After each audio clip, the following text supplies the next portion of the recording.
वो जो है ज़मीनी स्तर से काफ़ी लोगों से जुड़ के काम करते आए हैं और आज राजनीति में उनके 30 साल पूरे हो गए हैं और 30 साल जो है उन्होंने समाज में लोगों की सेवा करने में अपना पूरा योगदान दिया है। ज़मीनी स्तर से लोगों से जुड़े रहे और जो आम जनता की समस्या है उस समस्या को अपना समस्या समझते हुए उन्होंने शिक्षा क्षेत्र में चाहे जो भी हो हर क्षेत्र में उन्होंने काम किया है। पानी की समस्या हो, बिजली की समस्या हो या फिर किसी भी शिक्षा क्षेत्र में कोई भी समस्या हो, उन्होंने भरपूर उस समस्या को अपना समस्या समझते हुए पूरा किया। और यही वजह है कि आप आज इतनी तादाद में जो भीड़ लोगों की जो संख्या देखे हैं वो यही वजह है कि सर ने काफ़ी काम किया है। आइए हम उनसे कुछ बात करते हैं। नमस्कार। नहीं, निश्चित आपने बताया कि राजनीतिक जीवन में 30 साल, राजनीतिक जीवन में तो मुझे 40 साल हो गए, सामाजिक जीवन में 55 साल हो गए और प्रतिनिधित्व जीवन के 30 साल मैंने पूरे किए। मैंने 92 के फरवरी में पहला चुनाव लड़कर जीता और आज 2022 का फरवरी है, 30 साल हुए। इसलिए जो संस्था का मैंने निर्माण किया, युवक मंडल, जिसमें मैंने पहले दिन से काम किया, उस संस्था के लोगों ने और पैसा जिमखाना जो ने बहुत बड़ी संस्था बनाई है, जिसका लाभ उत्तर मुंबई और बोरेवली के लोगों को बड़े पैमाने पे मिलता है। ये दो संस्था के लोगों ने मिलकर ये किया। भारतीय जनता पार्टी के माध्यम से अगर हुआ होता तो ये जगह कम पड़ता था, लेकिन ये 2 दिन में इन्होंने कार्यक्रम का आयोजन किया, ये सबसे बड़ी उपलब्धि है। और मैं मानता हूँ कि मेरे जीवन के सबसे सुनहरे दिनों में से एक दिन में मैं कहूँगा कि कार्यकर्ताओं ने जिस प्रकार का प्रयास करके सफल बनाया।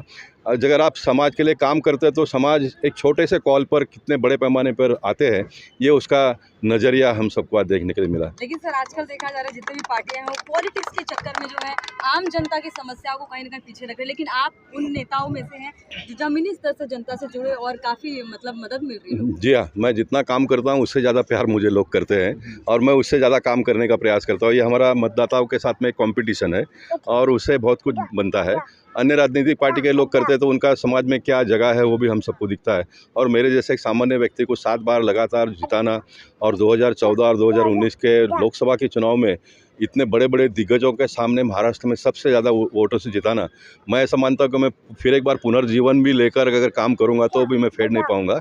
इतना बड़ा उपकार इस मुंबई शहर के मराठी भाषी, गुजराती भाषी, उत्तर भारतीय और अन्य लोगों का मेरे ऊपर है।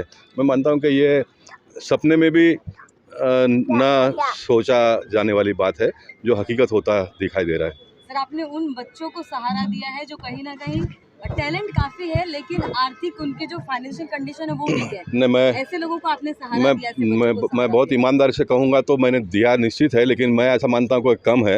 इसलिए मैं आने वाले दिनों में पैसा जिमखाना और युवक मंडल को और मजबूत कर और अधिक लोगों को मैं सेवा देने का प्रयास करूँगा। अब जो किया है उससे लोग समाधान है, लेकिन मैं समाधानी नहीं हूँ और भगवान की कृपा है। आज युवक मंडल में भी झोपड़पट्टी की संस्था में 80 लाख रुपया उन्होंने बैलेंस किया है। 25,000 रुपया गाँव के हर लड़की के शादी में देते हैं।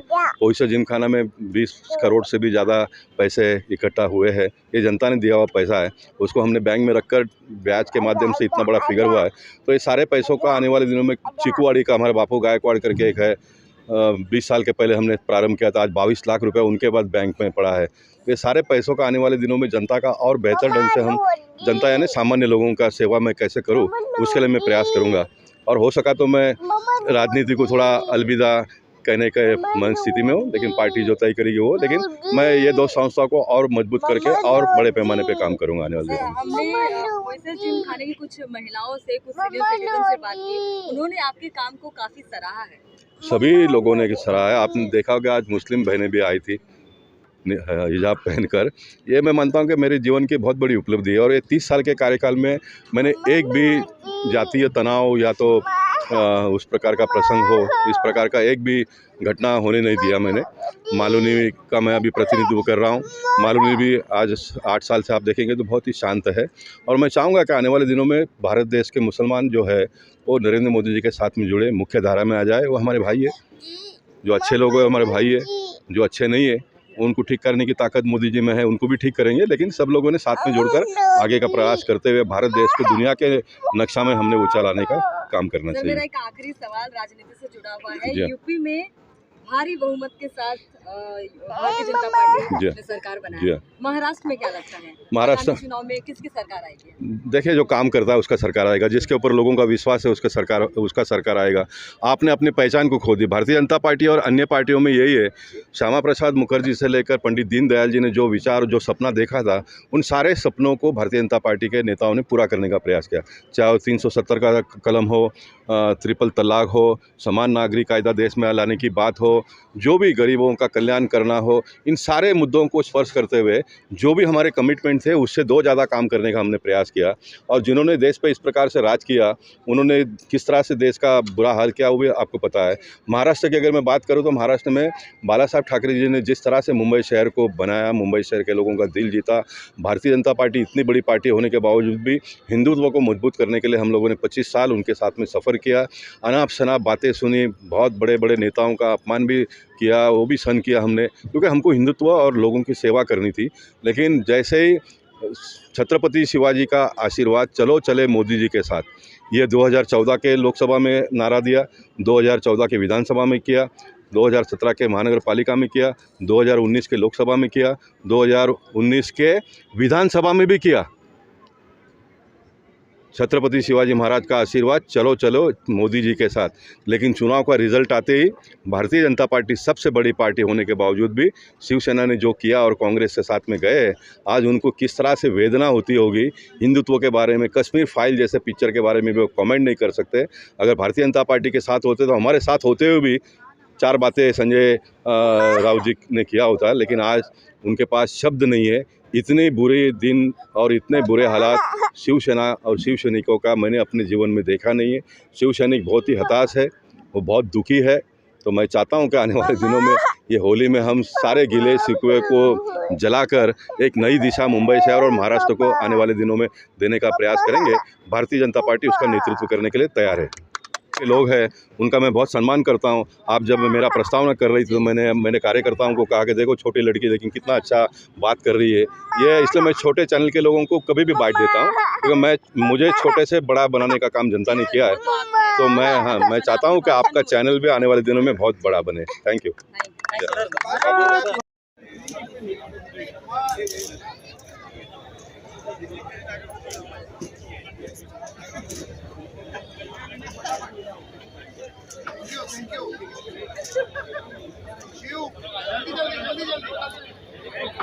सब लोग एक साथ आ जाओ। मोबाइल पीछे जाए, मोबाइल वाले पीछे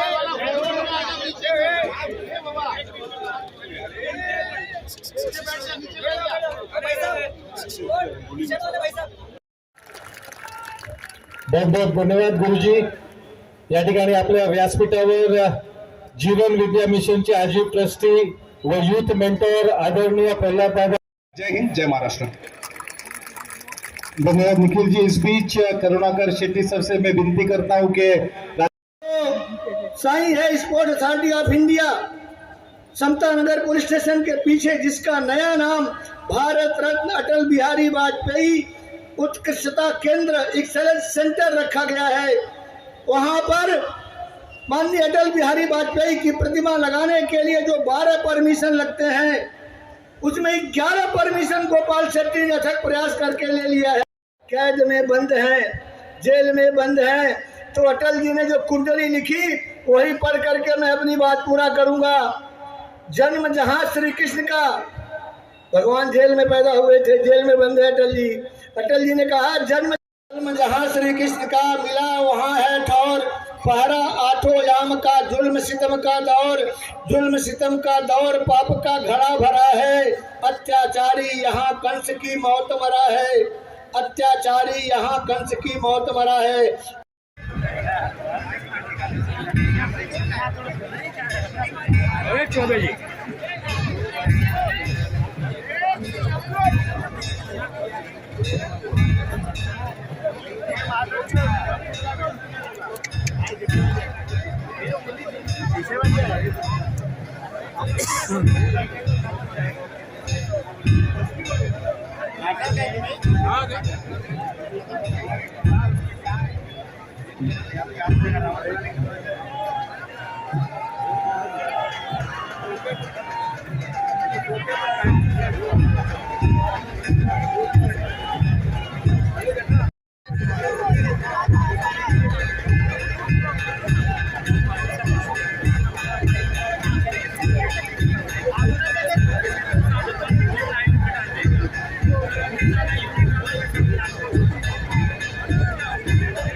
भारत माता की